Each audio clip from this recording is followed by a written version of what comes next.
Welcome to episode 96 of Eat, Drink, Write, an Urban Fantasy Whiteboard. Today, we are going to do some more color symbolism stuff.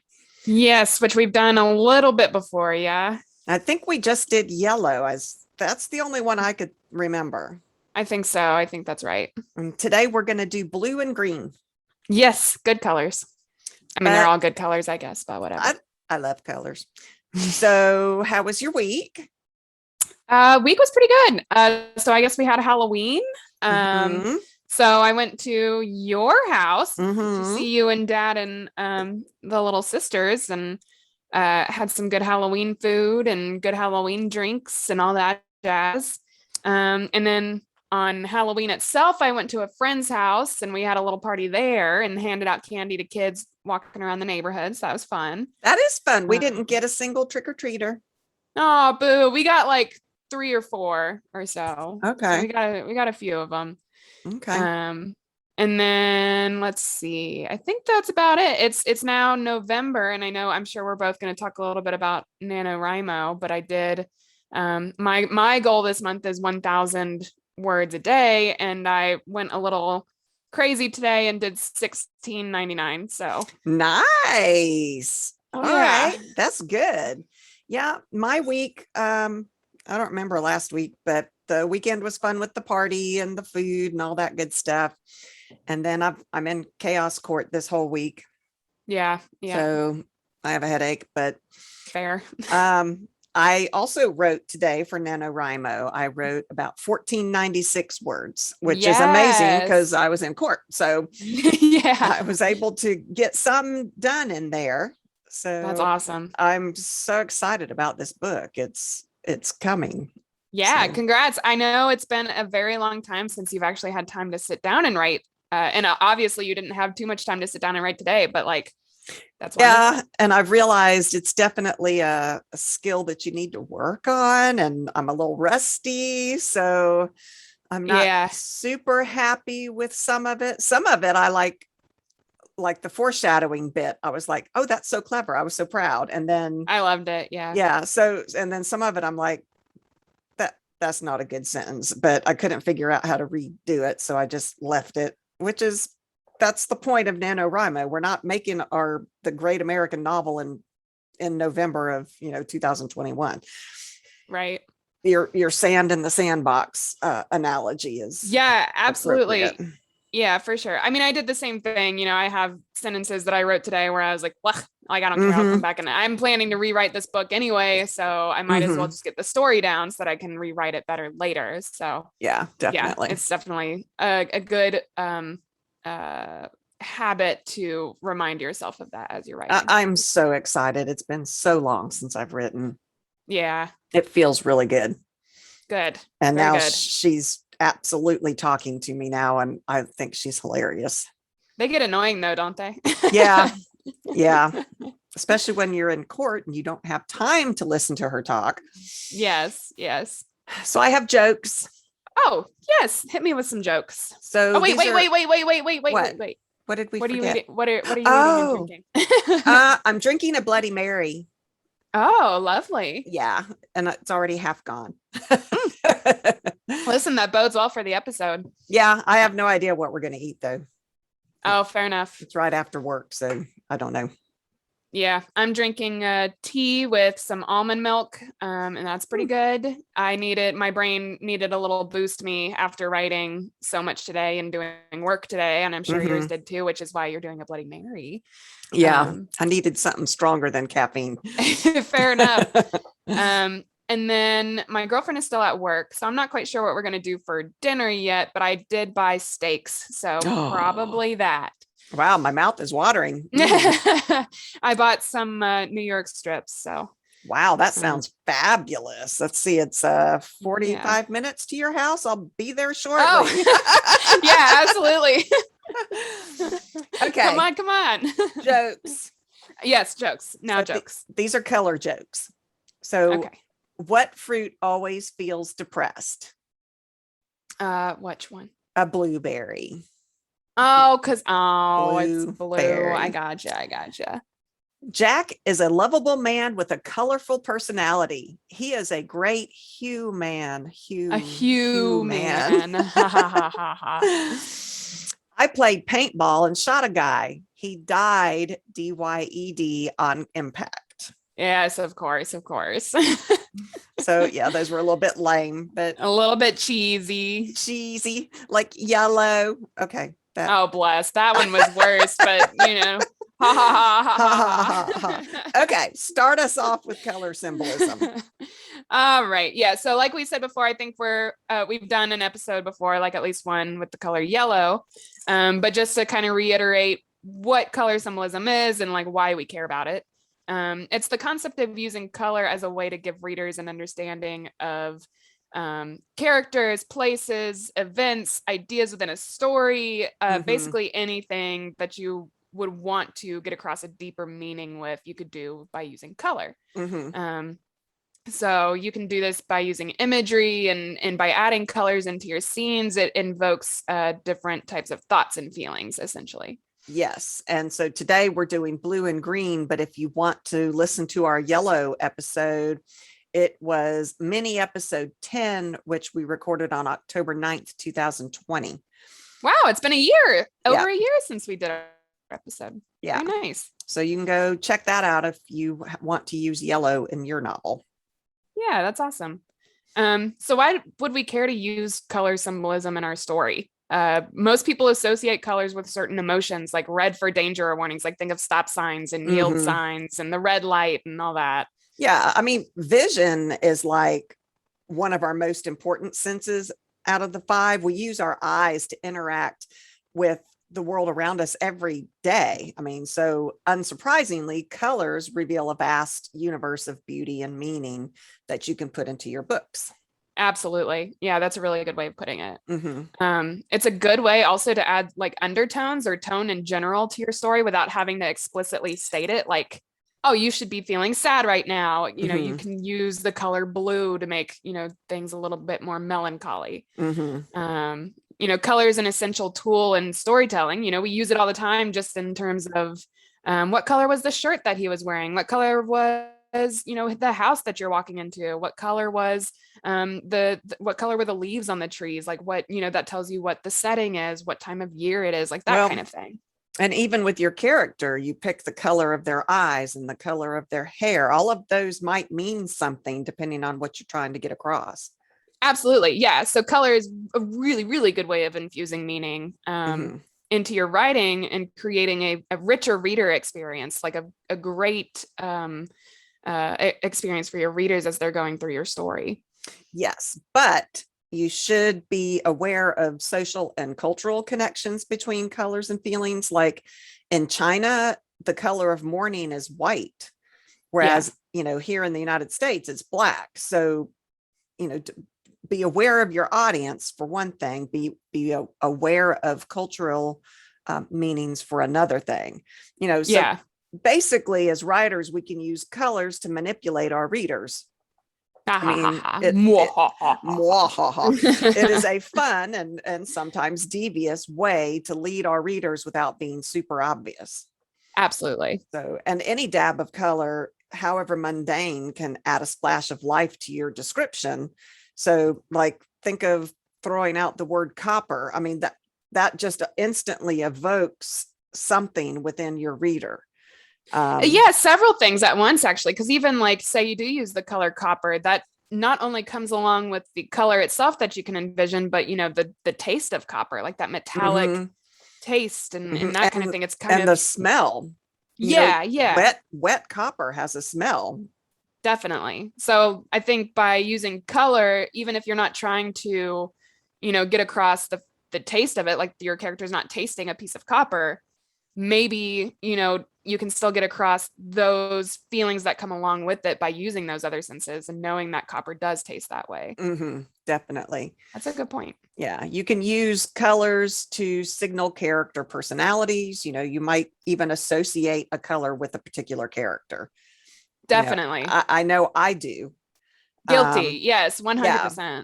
And then of course the mood or in the scene or setting, like you said, the tone, the mood, colors will do that. Like the background of this Zoom is all fall colors. It's oranges and yellows, and it evokes that fall feeling. Yes.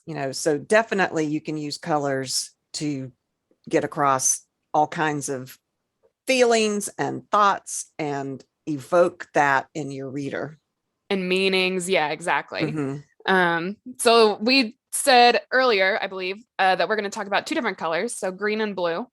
And I got most of the information that I found from a website called sensationalcolor.com. Okay. And it had a lot of really, really, really good information. Okay. So if you're interested in even other colors, which I'm sure we'll cover at some point, but if you want to know them now, go check out that website. Super good. Really enjoyed a lot of the information I got. So what do you think of when you see the word green? I'm going to start with green. And actually I'll go ahead and ask you, what do you think of? I mean, all kinds of things, but envy, Mm-hmm. green-eyed monster, envious. I think The Wizard of Oz was the first book to ever have a witch be the color green. Oh, yeah, that's probably it. Yeah, that's a good point. Yeah. So there it is in literature, using that color green to denote the Wicked Witch. I don't remember which one was the West and the East and all of that, but Yeah.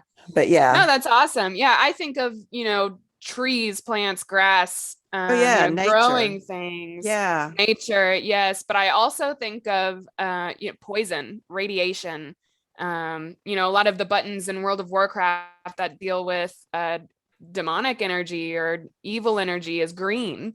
Yeah, all the fell stuff is green. Yes. Yeah. Yeah, definitely. So, there are a few different things. Green, like every other color, can lead to different associations and thoughts and feelings depending on what setting it's used in. Well, that makes me think, for Jordan's birthday, we went to that haunted house and they had that glowing green goo. Oh my gosh, And yes. you got a picture of it. You'll have to post that. I will. It's a really good example of like green. Fluorescent green.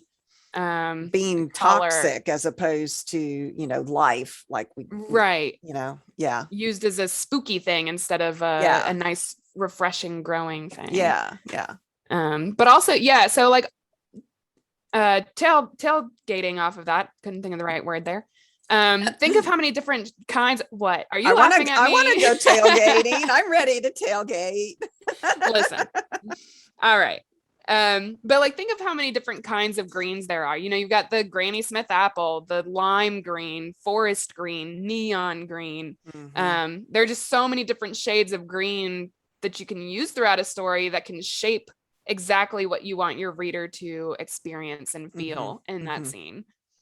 Yeah. But so what does green typically mean? Like, what does it really symbolize? So green stands for balance, nature, spring, rebirth. So that's kind of what I was talking about with like the trees and the leaves and the sprouting and the sprouting of flowers and like that kind of stuff. Yeah, when I think of that kind of green, the spring green, it's a lighter green. Definitely. The baby plants that you see are a lighter green. I always think of and it's like one of my favorite colors is when you're sitting underneath a tree or something like that and you look up and you can see the sun through a leaf. Yes. And it just like illuminates the whole leaf. That color green is really spectacular. It's what I think of a lot. Okay. Green is also the symbol of prosperity, freshness, and progress, which I thought was really interesting. We associate green with vitality, fresh growth, and wealth, because typically we think of, in the US at least, our money is green. Yeah, that I do think of money when I think of green. Yeah, definitely. And if you look at all the emojis, again, especially in the US, they're all green dollar bills. So it's all used with green ink, and they're so green is more associated with wealth and money and prosperity a lot of the time. Okay. We generally think of it as a balanced, healthy, and youthful color. And we use green in design for spaces intended to kind of promote creativity and productivity. And, because we think of the, I'm a little all over the place. Sorry, guys.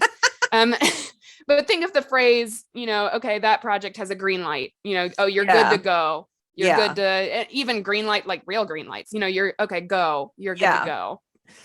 That makes total sense. I mean, Jordan, daughter number 3, your little or your second little sister, Yeah, my actually first your little sister. first little sister. She is a designer, and so she's actually working on a commercial design right now for a company. It's a makeup company, but they wanted green spaces. They wanted places for their employees to be able to relax, and they called them green spaces. And that's where their employees can go and relax to get away from the stress. Green is supposed to be a color that helps alleviate anxiety and depression and nervousness. And so she actually is designing true green space. She's using the color The green, color not green, just yeah, the connotation that goes with the word green, but she's actually putting plants and that kind of thing in these green spaces for these employees. that's awesome. Um, yeah, green's supposed to bring a sense of hope, health, adventure, renewal, like you said. It's also supposed to be self-control, compassion, and harmony, which I thought was interesting. I Huh. don't know that I've ever thought of green as being harmonious. I'd never really thought about it. Yeah, me neither. I mean, to be fair, I'd never really thought of Thought about it. associating a color Yeah. with harmony other than maybe the rainbow because all the I colors mean, blend, yeah, to you me, know. harmony is like purple. I don't know. Purple to me, I don't know. But I Yeah. did find a website that said too much green can cause people to become placid, lazy, slow, moody, depressed, and lethargic. Huh. And too little green can cause feelings of apathy and fear of rejection. Interesting. Okay. Yeah, I wonder how they did that scientific test to figure that out. Who knows? Maybe I'm sure they did like a lot of color tests and rooms And you probably and put, that kind of stuff. yeah, they Yeah. probably did experiments with people in green rooms, and Mm-hmm. that's interesting. Yeah, I don't know. definitely. Or like maybe a house full of green, like the entire house is just green. How did they react to that? I don't know. Yeah, Um, interesting. yeah. So while most of our associations with green are positive, like we just talked about, it has some negativities as well, which you mentioned with, too much of it can be a bad thing. hmm But someone who feels sick, might look green around the gills, or you're looking a little green, like you might get sick. Yeah, And in certain yellow gray greens, which like I can just picture that, I like can has too. a distinctly unpleasant institutional feel to them. Like they're too not producing creativity, I Yeah, suppose. yeah, And yeah. then we also link green. You were talking about this one. This is what it made you think of with envy and with greed, as in the phrase green with envy. Or the green-eyed monster. My dad Yeah. always used to say, because there were 4 of us. And so, inevitably we would be jealous of each other. And my dad would always say, oh, the green-eyed monster's coming out. So, Yeah. yeah. I want to say, I think he would always tell me, oh, I think your eyes are looking a little green there. Uh-huh. Something like that. Yeah. Yeah. So it's the color of freshness, which we talked about. I think you Yes. said that one. It can also sometimes indicate the lack of experience, like greenhorn.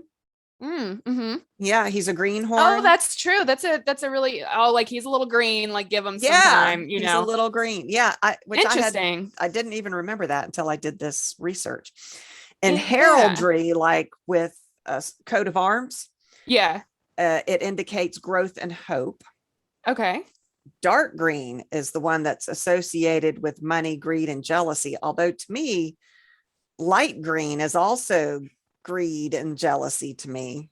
I don't know that light green. I guess I would say dark green over light green. But I also associate dark green with like it's just a rich, like very nice, calming color. Forest color. I love Yeah, the yeah. dark green forest. The Yeah, evergreens are dark exactly. green. That to me, that's a calming thing. I don't know. Yeah. And then the yellow green, like you said, can be sickness, cowardice, or jealousy. Mm-hmm. Mm-hmm. Aqua, which I consider more blue than green, but it is blue green. Yeah, They say is associated with healing and protection, which you think about it, think about the color of the Caribbean Sea. definitely. Yeah, Yes. that is one of the most beautiful colors in the whole world. We went to St. Thomas, your dad and I, for one of our anniversaries, and that color, that aqua color, is It's just absolutely so pleasant. stunning. It's Yeah, I was so relaxed out there on that island. It was wonderful. definitely. And then olive green is the traditional color of peace. So, like, think of the olive branch. When people say, "Oh, I'm going to put Oh, forth the olive branch," yeah. the color green of the olive is supposed to connotate peace. I could see that. And then another book reference in Lord of the Flies, green is used to represent innocence and immaturity.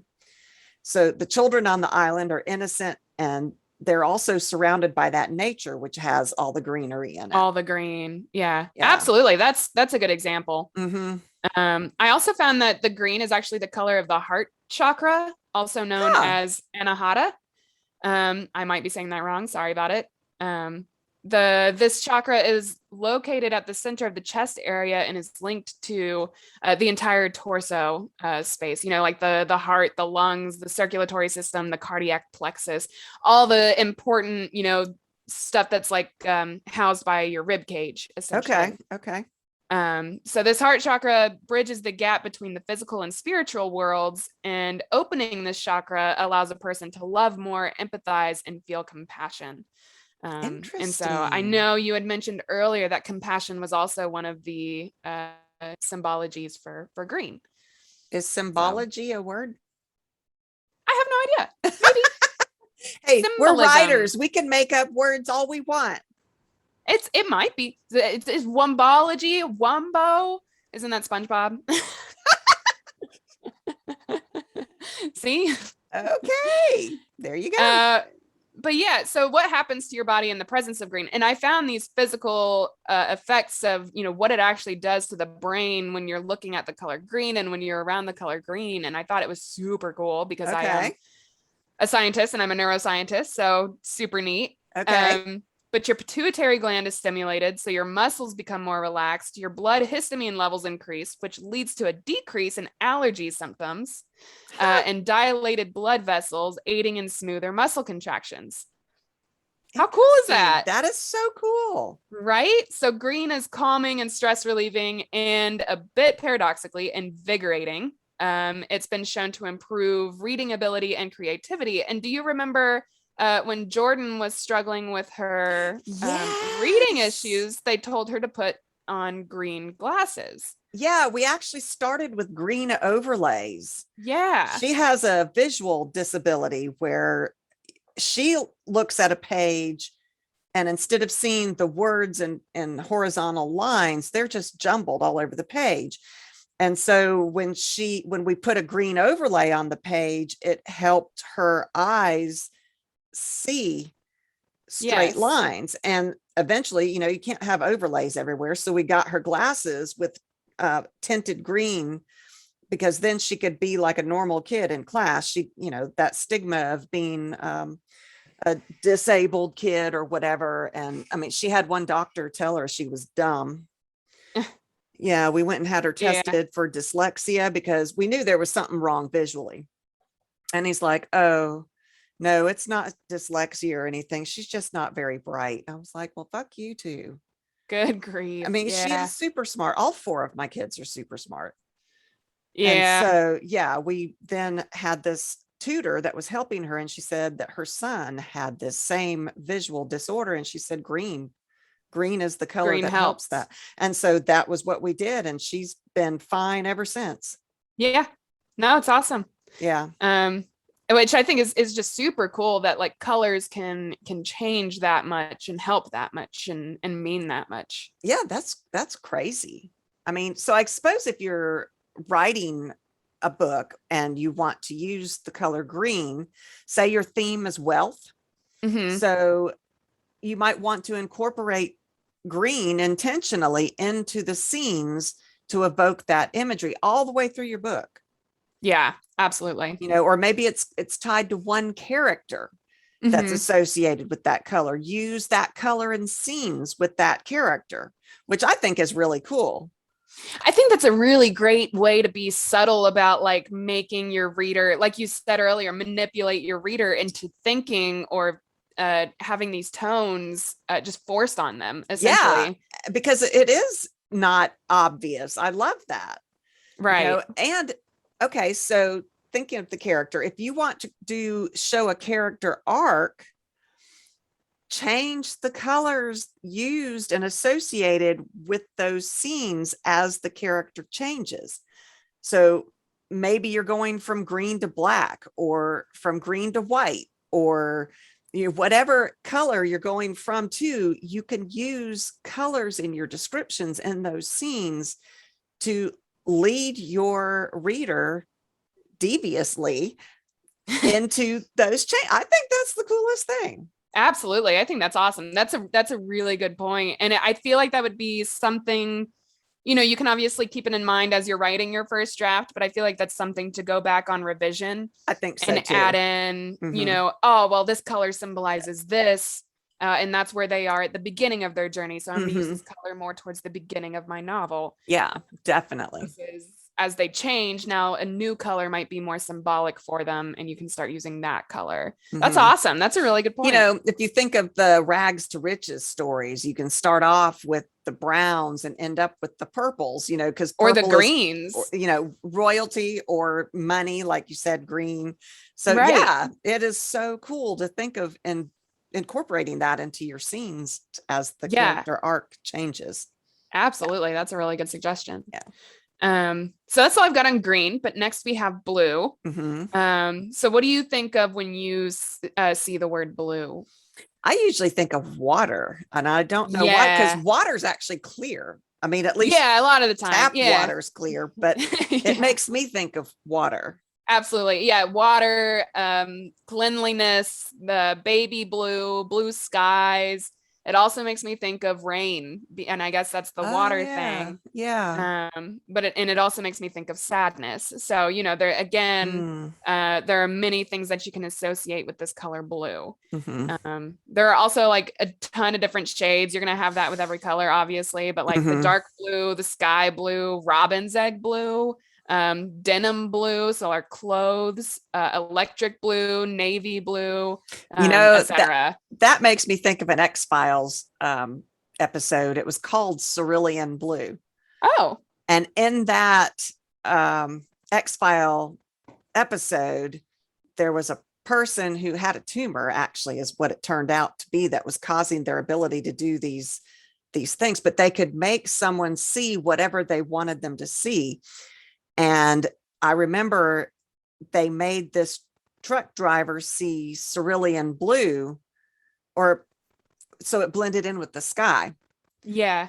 And so they didn't see the car that was there because all they saw was the blue of the sky, and they went and had an accident. I can't remember the details of that episode, but Yeah, it was called interesting. Cerulean Blue. And so that makes me think of that too. And I also, in another book, I think I've talked about Julie Garwood before. She, Hmm. my favorite romance novel. I started with her back when I was really, really young, before I had children. And Yeah. she wrote The Bride, which is my favorite book of hers. And in that book, the male character, the love interest, was Hmm. talking about the main character female's eyes. And he's Yeah. like, there's blue and then there's blue, because Ah, her eyes were an intense, almost purple blue. purpley blue. Mm-hmm. Yeah. And he didn't know how to describe her other than, there's blue, but there's blue. Right, But that right. made me think of that too. Yeah, as you were talking about examples, I also thought of one, the anthology series on Netflix, Love, Death, and Robots. Yeah. There's an episode on there called Zima Blue, and it's just about this blue color that he became obsessed with it. This artist became obsessed with this color, Zima Blue, and it was because it was the color of the pool that he had. You guys should go watch it. But he became obsessed with this color, and it was about the color blue, and he became so obsessed that he just did. He kept building and building upon his creations until it became this out of this world thing and he became so famous for it and blah blah blah, but you guys should go watch it. It's really That good. is cool. I don't think I've seen that. Was that in season one? Season 1, yeah. I saw season one, so I must have seen it. I don't remember. Yeah. But blue is also the most common favorite color. Like if you ask someone their favorite color, there's a pretty good chance they're going to say blue. Not 100% of the time, obviously. But it tends to draw people in, and people typically enjoy the color blue. Is that your favorite color? It sure is not. Okay. I get made fun of for my favorite color because Yeah, it's so weird. do I. What's yours? Brown. Yeah. Mine's storm cloud gray. People are like, what? So Yeah. I get made fun of too. I like the color brown because it's such a warm and cozy color, like the color of, hardwood floors, the color of whiskey, the color of, it's just such a That warm, rich, cozy warm color. Yeah. Yes. And I love it. It's my favorite thing. I love and people are just like, what? the storm cloud gray is like think about when you go up into the mountains in the fall to look at the colors, which right now in Georgia it's peak color up in the mountains supposedly. Yeah. Don't know, I'm in court all week. Yeah. But when it's stormy and gray behind them, that just brings out that color. It's just, I love that. I love that storm cloud gray, maybe because of how it makes all the other colors look. Makes all the other colors pop. There's a good contrast to it. Yeah. Yes. Definitely. So yeah. Well, maybe we can do symbolism for gray and brown next time. Okay. All right. So what does the color blue typically mean? What does it usually symbolize? So blue represents the healing nature of water and the power of stormy seas. So we kind of get your storm in there. It's what separates bodies of land from one another, obviously, because you've got the ocean, which is a massive body of water that is typically blue or seen as blue, just because of how it reflects the color of the sky. It's a marker of loyalty and fidelity, which I did not know. Yeah, that's interesting. I saw that it represents cleanliness, trust, loyalty, faith, truth. You remember the book? Oh gosh. Number 4 was the fourth book, Divergent. I was like, I don't know what that means. Divergent and whatever all those are. Oh, it was the candor. Yes. Candor and honesty. Honesty and truth was blue. Yeah. Fascinating. Yeah. You're not wrong. I didn't remember that. I didn't until just now, which is why I didn't remember what the name was. Yeah. But also stability and heraldry, like the coat of arms, blue symbolizes piety and sincerity. Okay. And it is considered a masculine color. Which I guess is why they use, like if you think baby blue, if you dress your baby in blue, it's typically a boy. That's true. Right. That's true. Typically a boy. But yeah, I think it's kind of funny that colors have gender, but whatever. I know, right? Weird. Okay. It's also the color of bravery and dedication. Blue represents introspective journeys and symbolizes wisdom and depth of understanding, which I thought was really cool. I agree with that. Yeah. Blue is also a symbol of depression, however, and it can also represent the depths of the human psyche. There are so many layers to the human psyche, how people think about things, how they consider things. Blue stands for serenity rather than passion, and it's the color of all that's constant and unchanging. So it's a very calming color. I agree with that serenity. I see blue as serene. Yeah. Yeah.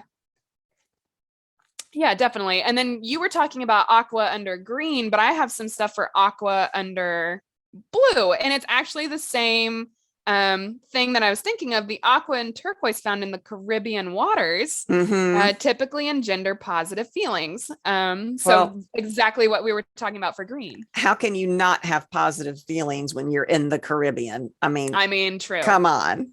True. It's also representative of protection and then bravery and loyalty, like we said before. And it's associated with peaceful rest and profound insight and spiritual realization. So like that's kind of brings in the wisdom aspect of this color. Yeah, I think you're supposed to like paint bedrooms blue. Blue is a good color for bedrooms as opposed to red or orange, which is a active color. Yeah. I locked my girlfriend out, so I got to go let her in. Okay. So people also use the color blue. I'm just going to jump right back into it. Yes. So people also use the color blue in professional areas, and they typically use it to carry connotations of like stability, wisdom, and serenity. So like if you painted your office blue, or if you painted like your home blue or whatever, you're trying to get across the feelings of stability, of calmness, of peace. Okay. Yeah. So when I was researching this, they also brought in the color indigo, which you kind of mentioned earlier with the eyes. Indigo. Yeah. Yeah, which I feel like it's a lot of purple involved in that as well, like you were talking about with your example. So the deep indigo of stormy seas can carry more threatening and frightening associations, and can also make us feel settled, unsettled, or afraid of secrets deeply held. So that's a really good way to incorporate that into your novel. I agree with that. I think indigo is a great way to portray secrets. That would be great to use when you're trying to get across secrets, I think, in a book. Absolutely. Because I mean, if you think about like if blue is the color of wisdom and spirituality and communication and like all that kind of stuff, and then you've got indigo, which is this deeper blue, like this darker blue, then I could Purple absolutely blue. see it, yeah, being about secrets. Overuse of the color blue, however, can feel cold and impersonal and even unfriendly. So it can start to feel a little bit like standoffish, I suppose, like a good standoffish color. Okay. Blue's association with depression and sadness are also pretty pervasive. So I talked about how it is representative of the human psyche and depression, and that gets used a lot in symbolism throughout literature. You have The Lion King as one example where Simba was sad after his father had been killed, and Timon and Pumbaa come up on him, and Timon's like, man, he's looking blue, and Pumbaa's like, I'd say brownish and gold. And he's like, no, I mean, he's depressed. So great like line. Yeah, exactly. And so that's one example of the color blue being used as a symbol for sadness. That's true. Yeah. And then also deep blue is a harbinger of night and darkness. You think of this deep blue sky as the sun is starting to set. Yeah, you can use it to show the coming, something bad might be coming. You can use that deep blue to move that direction. Or even if you're using it for your character arc to show the falling into despair, that dark blue might be good. Absolutely. Yeah, I think a good summary of blue is that the positive attributes are like stability, harmony, and trust.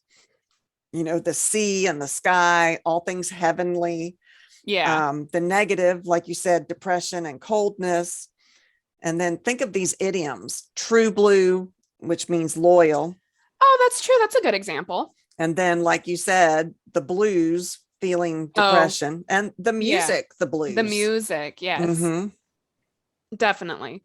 So like I did with green, I found the chakras that these colors are associated with. So blue is the color of the throat chakra, also known as Visuddha. This chakra is located in the throat and is linked to the throat, neck, hands, and arms.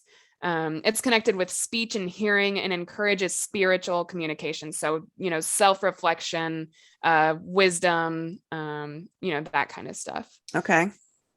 The color indigo is the color of the brow or the third eye chakra, also known as ajna, which I am probably pronouncing that wrong, so I apologize. Okay. The chakra is located between the eyebrows and is our link to the universal unconsciousness. So opening this chakra can aid in clear sight, intuition, integrity, and lessens feelings of despair, which I thought was interesting because indigo was also, the color of secrets. So interesting. It is. I think it speaks to how variable colors can be and how they can influence your views of something. Mm-hmm. So how does blue affect us physically? So kind of like what I did for green, I found, what does it do to our brain? How does it, affect our body by being around so much of that color? Okay. So there's a reason we think of blue as relaxing. It lowers our heart rate, blood pressure, and even our body temperature. Blue can have an effect on the pituitary gland, affecting our sleep patterns, and it can also slow our breathing. So it's a very calming color. Huh. Studies of memory have demonstrated that memory is enhanced by blue light, and blue light can even kill some bacteria. Sounds like I need to paint our house blue.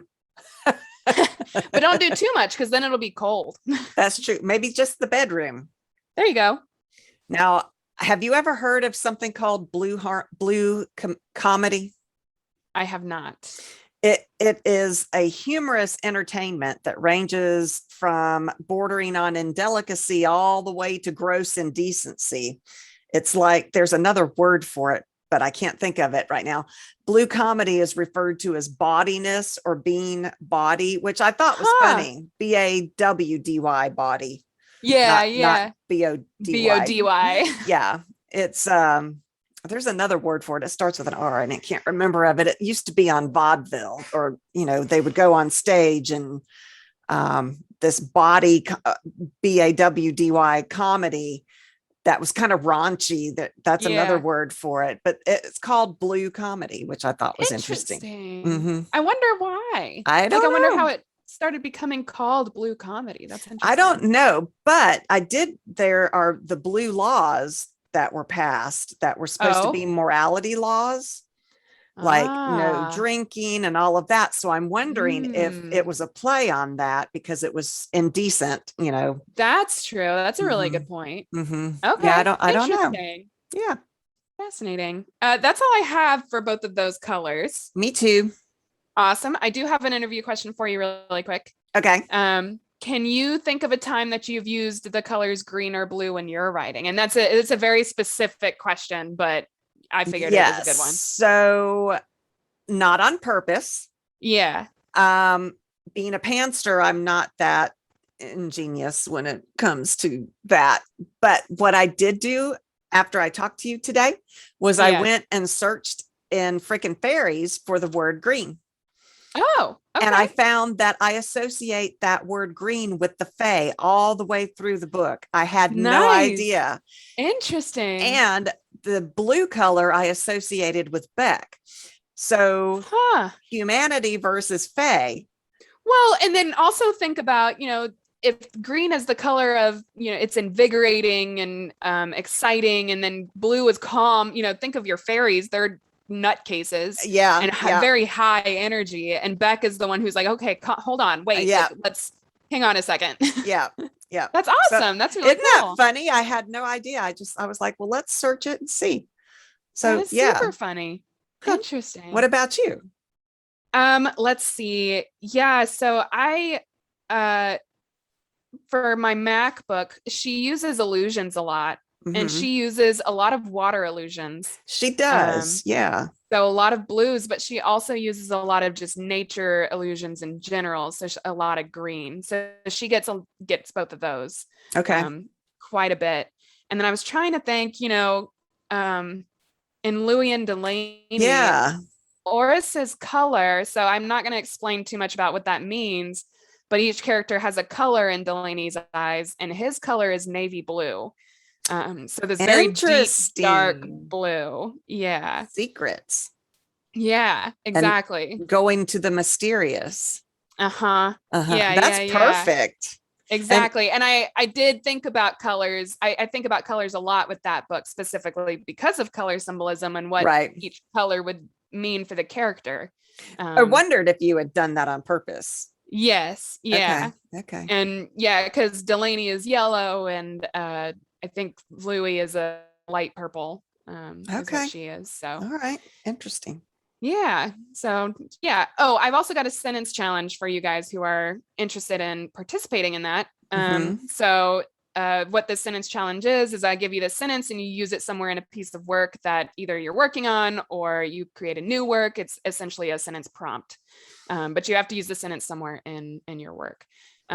So this week's is her eyes were blue in color, though green with envy. I like that one. Yeah. Before we get to the outro, I do want to give a shout out to our newest patron, Michelle. Thank you, thank you, thank you. And of course, thank you for Deanna and Jen, who have been our patrons, and we could not do this without you. We really, really appreciate you guys. Yeah, you guys are awesome. I'm the outro again. Yes. Yeah, you're the outro. Wonderful. If I can speak. Thank you guys so much for listening. We have a really great time doing this. I'm bad at it this week. I don't know that I'm ready for it this week. If you're interested in finding any of our information, you can go to our website at eatdrinkwritepodcast.com. You'll find all of our social media there. We've got Facebook and Twitter and Pinterest and all that good stuff. All of that is on our website. Including our Patreon, which we just were talking about. So patreon.com/edw.com/edw. Yeah. I'm bad at it today, guys. Sorry about it.